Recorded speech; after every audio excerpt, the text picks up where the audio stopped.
I'm Elisa Hayes, 29, and I'm the ghost in my own family.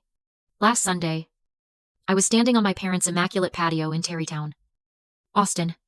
The air was thick with the smell of barbecue and that familiar, stifling tension.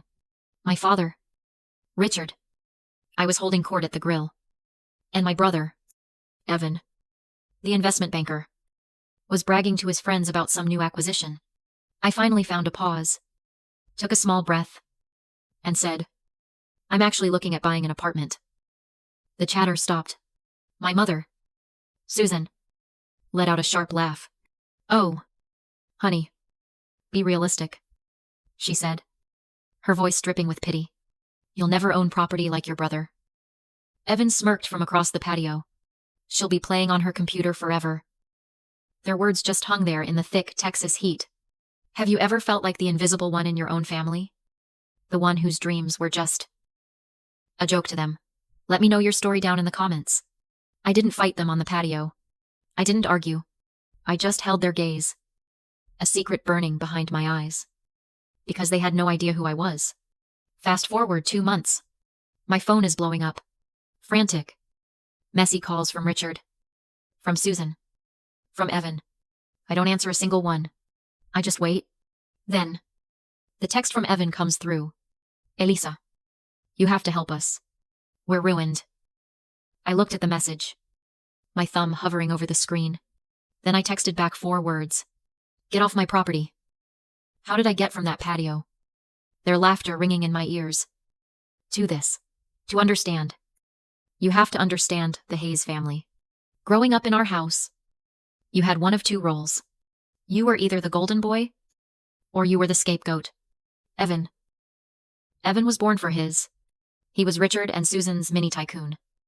The one who understood real money. I was the quiet one. The ghost. The girl who disappeared into the glow of her laptop. When Evan went to Wharton, my father framed his acceptance letter. Literally. He hung it in his study, like a trophy. When I got a full-ride scholarship for computer science to UT, my father just frowned. "Are you sure you don't want to just do marketing, Eliza?" he asked. "It's a little more suitable."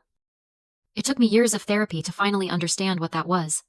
It wasn't just simple favoritism. It was a system. In a dysfunctional family dynamic, there's often a golden child. This child is chosen to carry all the family's hopes, their dreams of success. They become a walking, talking billboard for the family's worth. That was Evan. But a system like that needs balance. It needs a scapegoat. It needs someone to absorb all the family's anxieties, all their fears of failure, their deep, unspoken discomfort with anything or anyone different. That was me. Evan was their success. I was their anxiety. And for years, I endured it. Every Sunday, the same barbecue, the same thick, smoky air, the same condescending questions. I'd sit there, pushing food around my plate, while Evan held court, talking about his portfolio or his latest acquisition. My parents would just beam. "That's our boy." My dad would say, "He just gets it." Then, the spotlight would inevitably turn to me. "So, Elisa," my mother would say, her voice always a little too bright. Still tinkering with that little coding project. I'd try to explain. "It's an AI-driven financial analysis app," I'd say. "It uses predictive modeling to identify market." My father would just pat my head. Literally, pat my head like I was a golden retriever. "That's nice, dear. That's nice." And then, right back to Evan. "Now, Evan, tell us again about that hedge fund." My work, my passion, my entire life. It wasn't real to them. It was a little project, a hobby. After a while, I stopped trying to explain. I just nodded. I smiled, and I let them think I was the failure they needed me to be. Their dismissal became my fuel. Every laugh, every pat on the head, every "That's nice, dear." I collected them like kindling. I stopped trying to explain. I just worked. I'd leave those suffocating Sunday barbecues, their condescension literally ringing in my ears, and I'd drive to a small, shared office space downtown. The fluorescent lights of that co-working space felt more like home than my parents' perfectly maniciled lawn. There, I'd meet my co-founder, Leo Kim. Leo was my real family. He was a quiet, brilliant CTO who saw the world in lines of code. Just like I did. For 3 solid years. We lived in that office. We coded. We debugged. We pitched. And we drank so much stale coffee, we probably destroyed our stomach lining. We were building Elysian labs. While my family thought I was playing on my computer, I was whiteboarding predictive algorithms. While Evan was bragging about his Christmas bonus, I was desperately trying to secure our Series A funding. And while they were all laughing at me on that patio, I was just days away from signing a valuation deal that put Elysian Labs at 8 figures. Leo was the only one who knew the truth. He was the only one who knew the numbers. He'd see me walk in on a Sunday night. Mayef tight. Still fuming from a family call. And he wouldn't say a word. He'd just turn his laptop screen toward me and point to the user growth chart. Let them talk. Elisa, he'd say. A small smile on his face. They have no idea. We're building the future. He was right. They had no idea. And really, how could they? This is something I've thought a lot about. This blindness to illegible success. My family. They were obsessed with real money. They understood things they could see. They understood a bank. A law firm. A stock portfolio. A brick and mortar house in Tarrytown. That, to them, was real. My success? It was illegible. It didn't look like their definition of wealth. It was just lines of code on a screen. It was user data in the cloud. It was a digital asset that had no physical form. In their eyes, if you couldn't touch it, if it wasn't a heavy, polished thing you could show off at a barbecue, it simply didn't exist. My brother's investment fund was a real job. My 8-figure tech company was a little project. I stopped being angry about it. I just let the work speak for itself. I let their blindness be the shield I built my empire behind. And I knew, one day, I'd build something they couldn't ignore. After that last barbecue. The one where Evan smirked and said I'd be playing on my computer forever. Something inside me didn't just break. It crystallized. The anger. The years of quiet humiliation. It all burned away. What was left was this cold, hard clarity. I wasn't building an empire anymore, just to prove them wrong. I was building my exit. I stopped going to the Sunday barbecues. I just said I was busy with my project.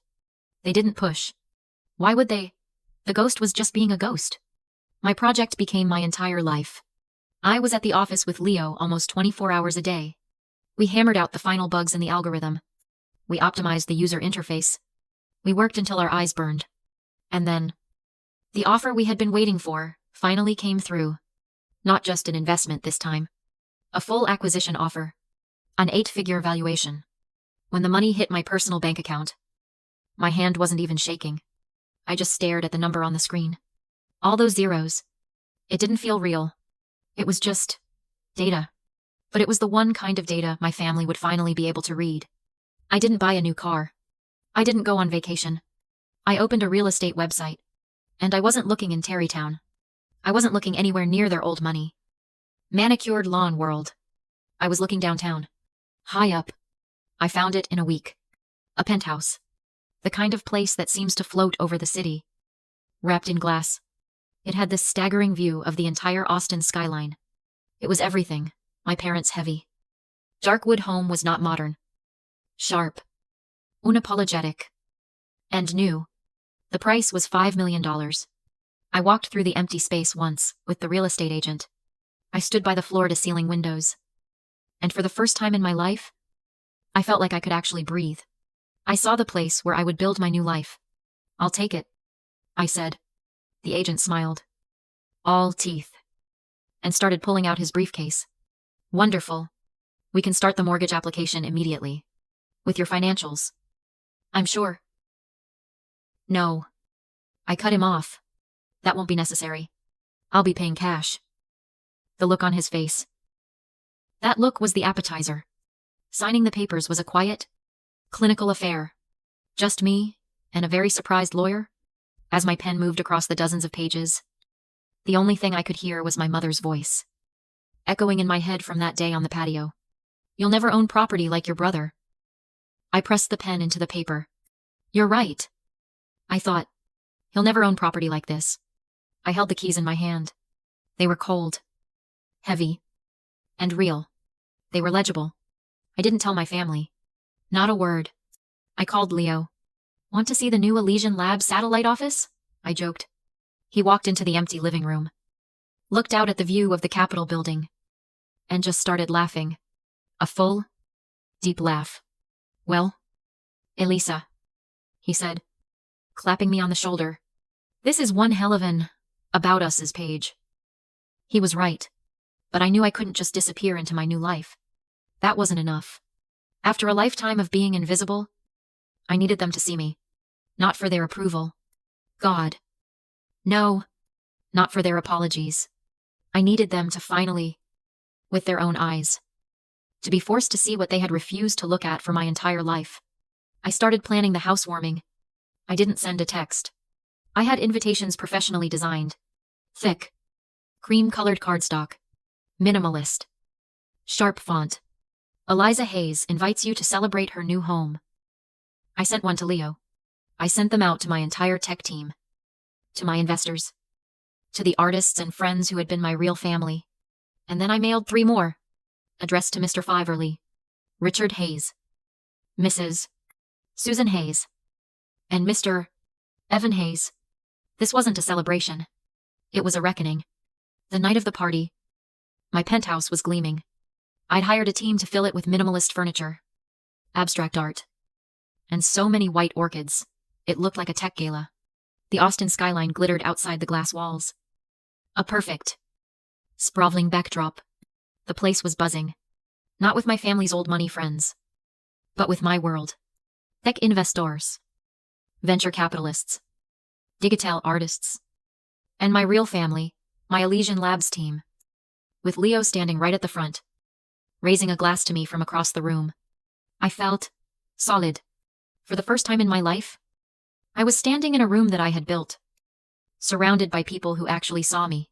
Then, my doorman buzzed the intercom. Your family is here. Ms. Hayes.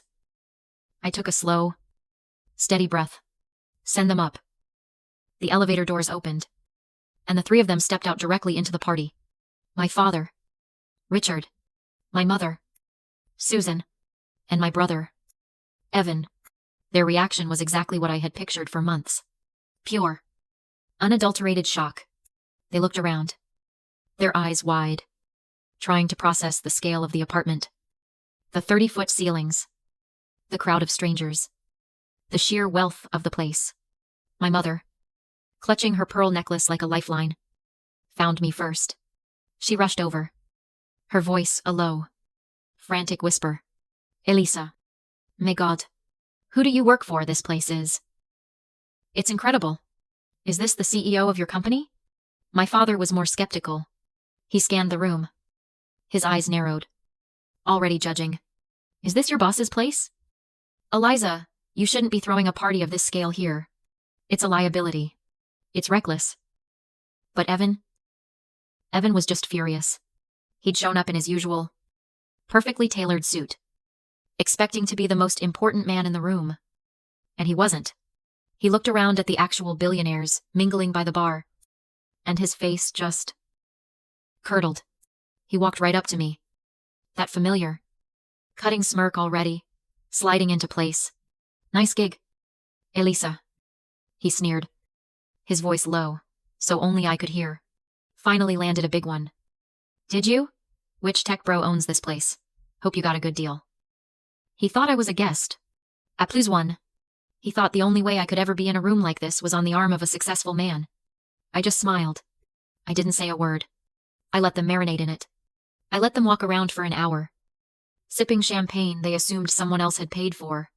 I let them swim in their own wrong assumptions.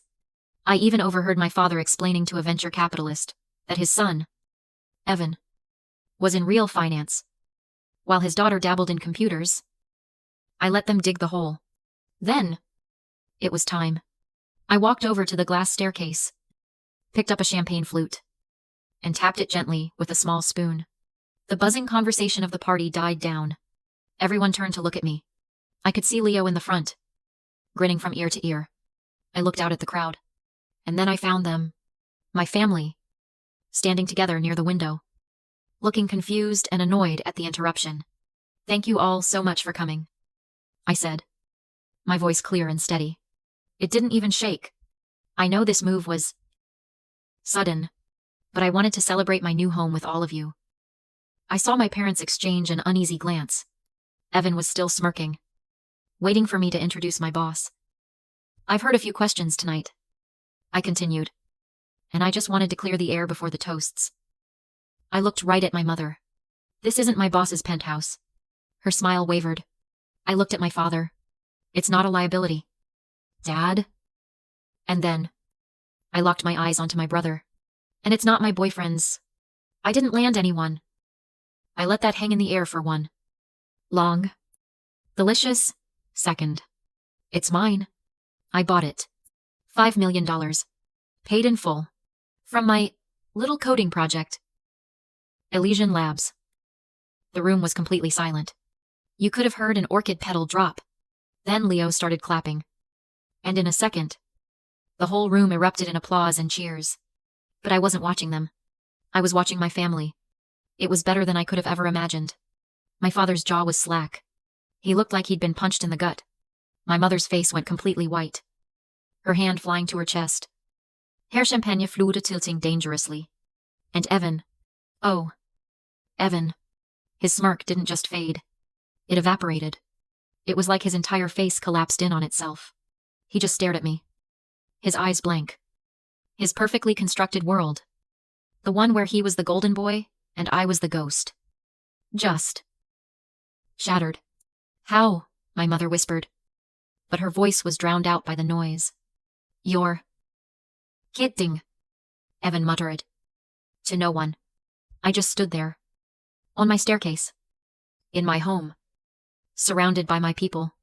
I raised my glass to them. And for the first time in my life, I wasn't the invisible one. They were. They left the party in a daze. I didn't get a single angry text. No missed calls. No, how could you? Nothing. For 2 whole weeks. There was just silence. It was like I had thrown a rock into a pond. And the ripples were so big, they hadn't even hit the shore yet. I didn't care. I went back to work. Well, not really work. After the acquisition, my main job was consulting. And I was already setting up my new venture with Leo. I was free. I was breathing that penthouse air. Meanwhile, across town, in the world of real money, Evan's life was catching fire. See? My brother's small traditional investment fund, the one he was always bragging about, the one my parents had also invested heavily in, was built on a very old, very stuffy model. He managed money for other old money Terrytown families. It was stable. It was practical. Until it wasn't. His entire fund, his entire niche, was suddenly, violently, tanking. Clients were calling him furious, pulling their money out in a panic. Why? Because a new, disruptive, AI-driven financial app had just hit the market. An app that used predictive algorithms to automate trades, outperforming his entire boys' club fund by a staggering margin. This app was a ghost. They called it. It came from nowhere. And it was faster, smarter, and more ruthless than any human trader. It was a machine. Evan was leveraged to the hilt.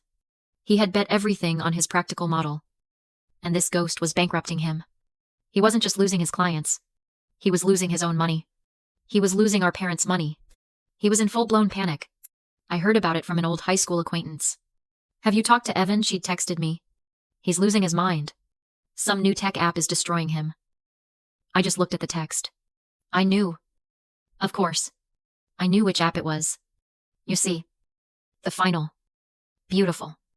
The poetic part of the story. The part Evan still hadn't figured out. He never once bothered to look at the name of the AI competitor that was destroying his life. He never bothered to read the About Us page on its website. He never saw the name of the founder and chief architect of the algorithm that was taking him apart, piece by piece. He had no idea that the ghost in the machine that was bankrupting him was me. Elysian Labs wasn't just my little coding project. It was the weapon that was dismantling his entire world. And he was so blinded by his own arrogance. He couldn't even see it. That's when the frantic calls started. The texts. The desperate, pleading voicemails. And then, one rainy Tuesday afternoon, my doorman buzzed. "Miss Hayes, your family is in the lobby." I paused. "Send them up." I stood in my marble entryway as the elevator doors opened. The three of them stepped out. But these weren't the same people from the barbecue. They were shadows. My father, Richard. I wouldn't look at me. He just stared at the gray, polished floor. My mother, Susan, was visibly trembling, her hands twisting the strap of her purse. And Evan, the golden boy. He just looked broken. His tailored suit was wrinkled. His hair was a mess. His eyes, usually so full of sharp, cutting arrogance, were just empty. My mother spoke first, her voice a thin, cracking whisper. "Elisa, we need your help." Evan just stared at the floor, silent. My father finally looked up, his face gray. "Your brother. His fund is gone. Elisa, everything. It's all gone." My mother let out a small sob. "The house in Terrytown," she whispered. It's in foreclosure. The bank is taking it." And then she did it. She surged forward, her manicured hands grabbing my arm, her nails digging into my skin. It was the first time she had touched me in, I don't know, maybe a year. "You're doing so well. Elisa, your company. It's so. You have to help us. You have to fix this. He's your brother. He's your brother." The magic words. The words that were supposed to unlock a lifetime of guilt. The words that had always worked. I looked at them. The three people whose approval I had once craved more than air. The three people who had built their identities on the fact that I was a failure. I waited to feel something. Anger. Pity. Old. Familiar. Pain. I felt nothing. No anger. No pity. Just quiet. A deep, cold, peaceful quiet. I gently unhooked my mother's fingers from my arm. I walked the few steps to my front door. The heavy, solid oak door of my home. I pulled it open. The city of Austin, my city, was sprawling out behind me. I looked at my father, at my mother, and then, finally, at my brother. "Get off my property." The words landed. Sharp. Final. Not screamed. Just stated. A fact. Their eyes widened. Stunned. "Elisa, please," my mother pleaded, her hands shaking. "We're your family." I just shook my head. "Once, you made your choice," I said. "Now I'm making mine." I closed the door on their stunned, broken faces, and I didn't look back. I didn't watch them leave. I turned around, walked over to my glass wall, and just watched the rain fall on the city. Their downfall was never my goal. It was just a consequence of their pride, their arrogance, and their willful, profound blindness. My work wasn't to save them. It was to save myself. That night, Leo and our old team came over. We ordered pizza and drank champagne. Sitting on the floor of my living room, mapping out our next venture on a giant whiteboard. We were alive. We were building. And I was, for the first time in my entire life, completely and totally free. There's a unique, quiet kind of grief, isn't there? When you have to make the choice to let go of your own blood, just to find yourself. People talk about the duty of family, but they never talk about the duty you have to save your own soul. They don't talk about the profound, aching pain of realizing that the people who were supposed to build you up are the very ones trying to suffocate you. Closing that door wasn't an act of revenge. It was an act of self-preservation. It was the final, necessary cut. It was choosing my own future over a toxic past that had tried to write me off as a little project. So, for anyone out there, anyone who has ever been made to feel small, or less than, or invisible by the very people who should have seen you first, Your value is not determined by their inability to see it. Build your own empire. Build your own home. And never, ever let them hold the keys